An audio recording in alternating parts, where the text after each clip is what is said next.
Can I say something that sounds ungrateful? Please. Those are usually the truest things. I sometimes feel like I did everything I was supposed to do to be successful.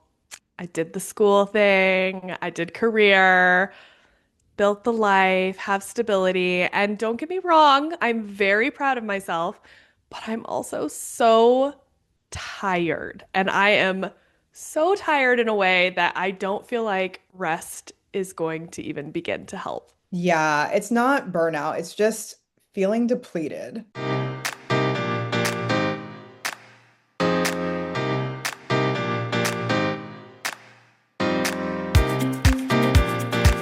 Welcome back to the Sisterhood Tea Party podcast. Today, we are talking about ambition fatigue, that feeling that you have if you're an overachieving perfectionist, like both of us. And so you're technically doing well, but you are emotionally exhausted.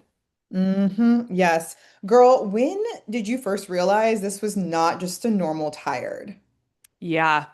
For me, it was when nothing felt exciting anymore at all. Even things I worked Mm. really, really hard for, especially when it came to work. I was like, why am I not even excited about this big project that 5 years ago I would have been stoked to take on? And so, a really good example for that, because you know I love travel, is when I stopped feeling excited about work travel. I was like, what's happening? I used to love to travel for work. Like the idea of staying in this hotel that was way above my personal budget and then exploring a city after hours and going to team dinners and all of these things. And like I know like some people online joke about like, oh, I had to take a work trip and then it's to like Ohio. But like I was going to some cool places. I still get to go to some cool places, but I just reached a point that I was not feeling excited at all about it. It felt like a drag to have to do. I had no desire to socialize with any of my coworkers and who I genuinely do like. And this thing I had literally dreamed about since I was young, being able to travel for work, and I had never traveled anywhere when I was young. It just sounded completely miserable anymore. And so that's when I literally started to wonder, what am I doing? Mm, mm. That that is so real. I was thinking about this too the other day because you know me. I every time I would go on a work trip, I'm like, swipe, swipe, gonna be Yeah. swiping their car. I would be hype about a work trip. And then I also kind of hit a realization too where I'm like, after I got into this new role and I don't travel as much, I actually love the fact that I don't get to travel as much anymore. Mm. And then when I do, I'm like, okay, now I have to mentally prepare that I'm gonna have to be like on for the next 3 to 4 days and know that it's like we are working 8 to 5. You go back to your hotel for 20 minutes and you're immediately at a team dinner. Then you've got a team outing, a team adventure. And it's a lot. And again, to your point, I also really love my coworkers, but man, I just what are we doing? It's a lot. Yeah. Was that the moment for you also where you were just like, oh, I am like, this is another level of fatigue? Or when did that hit you? Do you feel like, Yeah, so that was one of them. But another, I think it wasn't just the normal tiredness. It was truly like it was tied to my previous job, actually. And mm, everything that I had poured into over those years. You knew that I worked for that company for 5.5 years, okay? I worked really, really hard. I cared about the work for very little pay. I cared about the people, and I wanted to grow. I genuinely saw myself in a position of like, okay, now that I've changed roles within the company, I see myself moving up because that is what was presented to me, right? I really wanted to prove myself. I wanted to build a career that I was proud of. Um, and I think for a long time, I told myself if I just keep showing up, if I keep performing, keep being reliable, high performing, all of these things, I'll build stability, I'll build security, I'll build the life that I want. Like I thought I was going to be there for the long haul, right? And then things happen, right? When that chapter ended, I had this weird disconnect of where it wasn't really sadness. Like, yes, there was some sadness, but there was also a lot of like, I gave so much of myself um chasing this version of success, chasing this dream, right? And I had to sit with the question of like, okay, was I actually happy? Or was I just really good at achieving and good at getting stuff done? And I remember thinking, if working this hard did not guarantee my stability and security at this company, and it really doesn't necessarily guarantee fulfillment, then what am I doing? What am I chasing? Right. And that's when I realized it wasn't just tired from working hard. I was tired from believing that if I had achieved just enough, I would finally feel settled. And I don't think that that's how life works. Oh, that is a bar. Say it again. That is a bar. You want me to say it again? Period. Say Okay. it again. Okay. And that's when I realized I wasn't just tired from working hard. I was tired from believing that if I had achieved just enough, I would finally feel settled. And I don't think that's how life actually works. Ah, again. No, I'm kidding. It's so good though. Encore.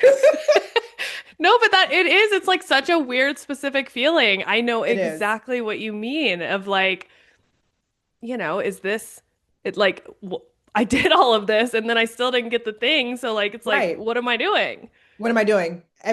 And going through that process, I'm like, I really have to figure out what's next now because I'm like, well, what am I doing then? Like, yes, Yeah. obviously it's a paycheck and I'm, paying my bills, I've got insurance, all these things, but I'm like, but what else though? Mm-hmm.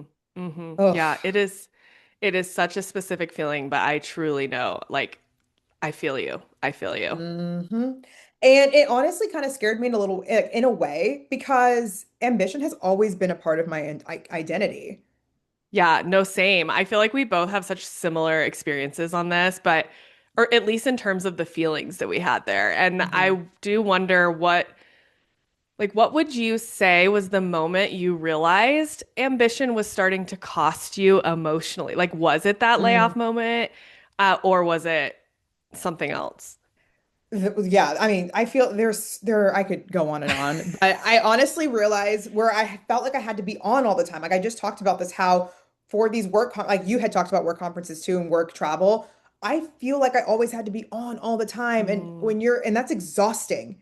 You're always the reliable one, you're the capable one, the one that could handle all the things. Like you're the go-to person. And I told myself at the time, like, that's just what growth looked like. That's just how it is. Like that's how you build this life and this career, and this is how you build go up this like ladder of success, right? But I hit a point where even when I had that downtime, I couldn't relax because my brain was already on to the next thing to achieve or maintain. When I was going through that process of layoffs and applying, I was like, okay, I'll apply here, but I'll apply here and I'll apply here and I'll talk to this person, I'll talk to that person. It's just like you're on and you're on and you're on. And I never felt like I had a real moment to relax. Like, and sure, maybe you saw me at Old Navy at 12 o'clock on a Tuesday, and that's one thing. But I was also like in my but your head brain too. was not at Old Navy on My a Tuesday. No, my brain wasn't there. I physically was there, but my brain was still like on the computer. But anyway, I had realized I actually just wanted true rest, right? I wanted Yeah. to to do that, but at the same time, I kind of felt guilty even thinking about that. Like slowing down meant like I was giving up, and I know that that's not the case. But again, it was hard in that moment to think that, oh, if I took a break for today, if I decided I'm just not going to apply anywhere today because I am actually so exhausted,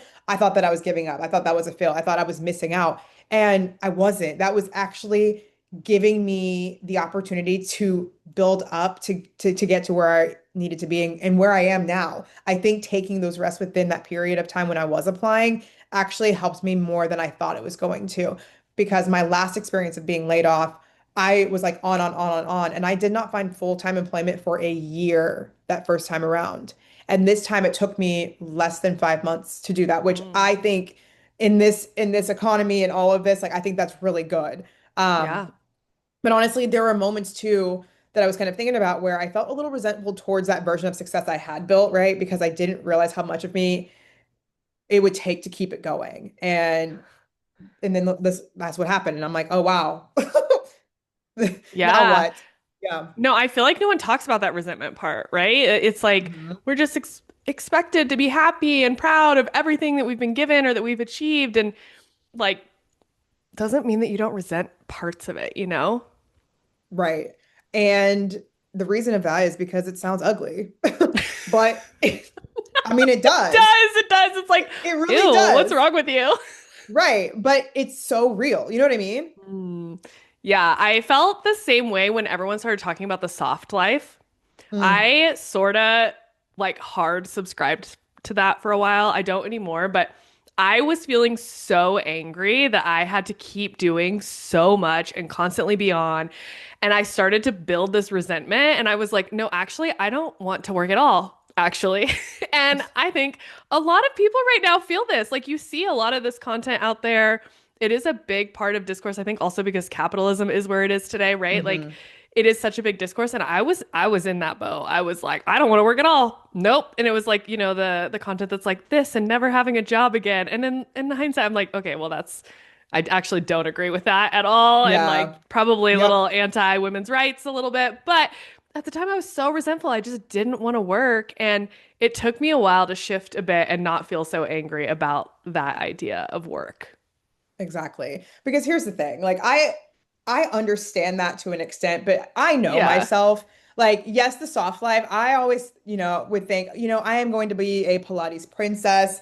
I'm going to wake up, do all these things, grab myself a nice little iced coffee, go to my Pilates class at 10 o'clock, go shopping and live that true soft life. But like I can't, it doesn't make sense for Yeah. where I want to be and like what I want to do in my life. And so, yeah, I also had to kind of deconstruct that a little bit, but also seeing the content online where of people living that thought that I had once, I'm kind of like, mm, okay, well, I love Okay. that for you. And that's kind of it. So It must be nice. must be nice.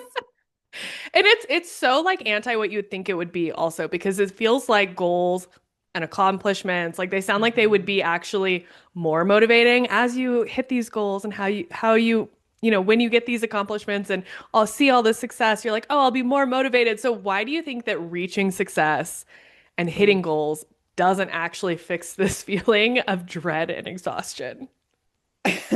Because I think that goals are external, right? And Mm. exhaustion is internal. Like I feel that sometimes in my bones, right? You cannot be constantly focusing on the things that you're giving to others while not giving it to yourself. Okay. That is also a bar. Okay. You know what I mean? Dang! Just like in a flow state right now. We need I've to always wanted clip to it. use Steph that. in a flow state or Steph You core, know, and it's just bars. I love it. But truly, like you cannot be focusing on those things that you're giving to others when you can't even give that to yourself. Like that just does not make any sense at all. And you have to align yourself in a way where you're able to still give that to yourself. Oh, I think despite that being an epic bar, it's a good way to put it. Like you have to you have to have balance in your life. You Mhm. can't be all in on the goals all the time and then not taking care of the other things that like matter in life. But also balance is really hard. Hmm. And no one tells you that ambition doesn't really have an off switch. You have to build one. Yeah, women aren't taught how to do that. I don't think. I don't know if men are, but I Mm-mm. certainly don't think women are. And we I are don't really just care taught if to they are. keep going. Yeah, well, this ain't for them, uh but we are taught to keep going. We have to Mhm. move on to the next thing. And frankly, the world is just not optimized for taking breaks at all.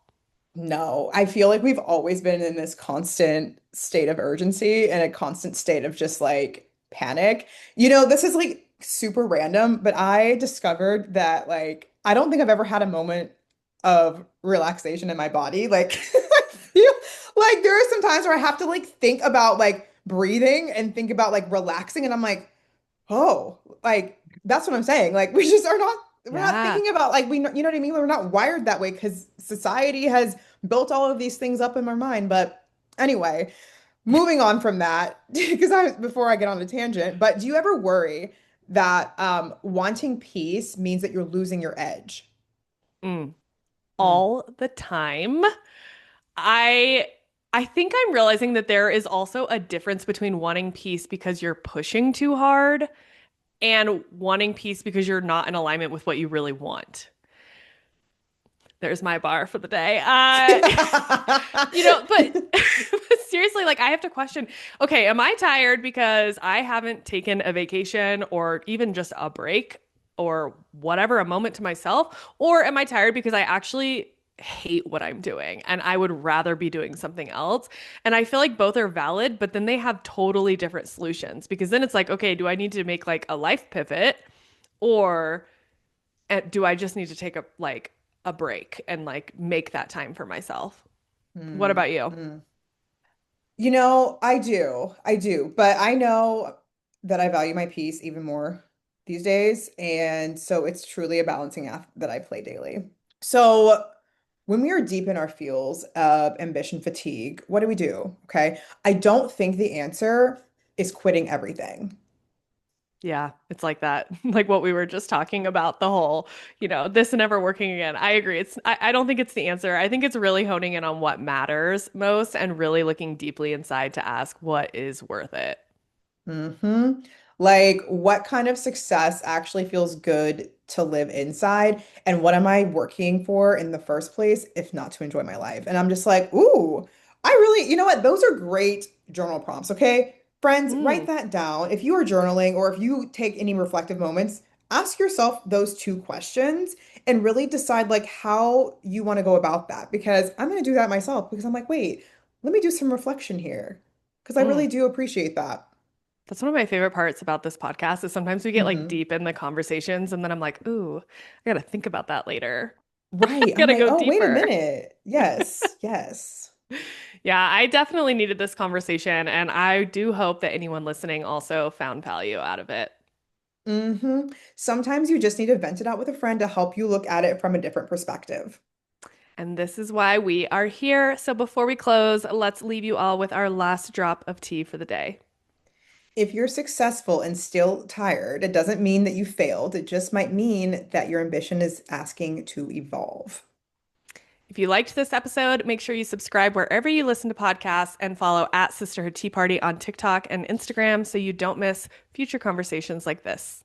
And if you're enjoying these honest, unfiltered talks, leaving a review really helps more women find us. We'll see you at the next tea party. Bye.